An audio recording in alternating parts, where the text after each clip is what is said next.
One of the most cliche phrases you can say is that good things take time. But I feel like it's cliche for a reason. As people, we're constantly thinking. We constantly think of new things. We constantly think of new ideas. And once we think of these ideas, these new things, we want it instantaneously. I think that's just built into our DNA. We think of something, we instantly want it. And it's so difficult to find that patience when you understand how this thing is going to impact you for the better. But one thing that college has taught me, one thing that life in general has taught me, is that good things will always take time. And if it doesn't take time, it will never be a good thing.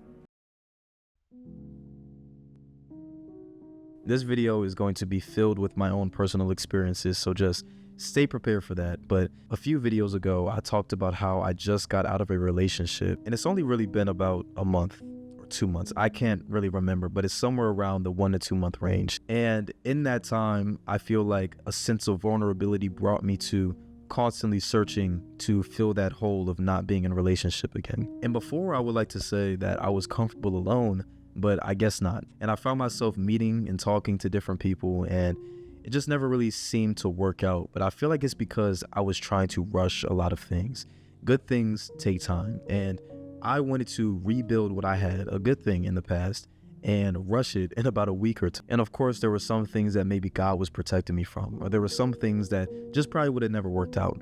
But a lot of the things that I feel like would have worked out were sabotaged by my own desire to have it instantaneously, especially when you feel like you've lost something that you needed in your life.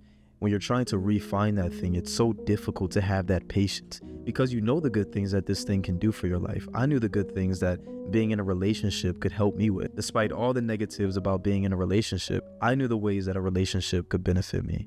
And because of that, I never put myself in a position to take time. I never put myself in a position to wait for it to come to me. I never put myself in a position to simply wait for it to work out. And of course, I'm trying to get back to that point where I'm focused on myself, where I'm comfortable enough alone, but I'm not sure how quickly that's going to take either. And I feel like that in itself is just re-emphasizing my point, where I recognized how me desiring a relationship is impacting me negatively, but I'm still trying to rush me getting to a point where I'm comfortable by myself. So it's kind of like a double-edged sword. I can't really win no matter which way I try. The only thing that I can do is just take time and just be patient. Another personal experience is just me trying to build up my content creation. I found myself not really enjoying the process as much because I'm so constantly focused on the future. I'm so constantly focused on the end goal. I'm never focused on how I'm actually getting there, or the grind or the hustle that it takes to get to the point where I want to be. And that is something that I'm getting a lot better with. I'm starting to enjoy this a lot more. I'm starting to focus a lot more day by day rather than focusing on where I want to be. And one of the most important pieces of advice that I learned here was that you need to stop focusing on the end goal. You need to focus on the journey. You need to focus on the things that are actually going to get you to that end goal. Because first of all, if you focus strictly on the future, if you focus strictly on the thing that you think you're going to get, you're just going to constantly feel demotivated on your journey. You're going to constantly feel like you're not doing enough. You're going to constantly feel like if you're not instantly getting to that end point, you're going to fail.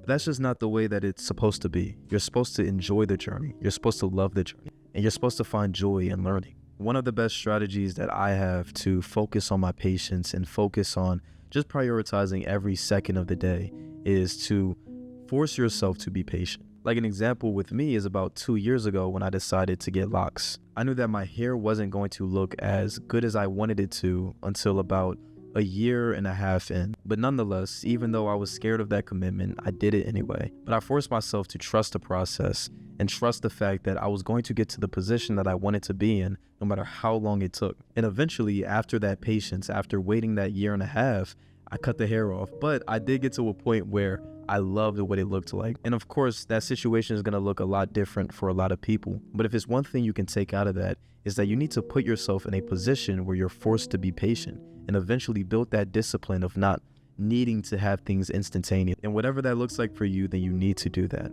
But seriously, good things take time. And another cliche phrase, "it was too good to be true," is so reflective of that. Because if it happens instantaneously, oftentimes it's way too good to be true. Versus if you already put in months of effort, months of grinding, months of hustling, you're going to know that once you eventually receive what you wanted, you deserve it. It's not luck-based. It can't be taken from you because you've already put in that work and you know that you deserve that thing. So yes, prioritize patience. Prioritize putting yourself in a position to be patient. Thank you guys for watching. I'll see you guys next time. Peace out.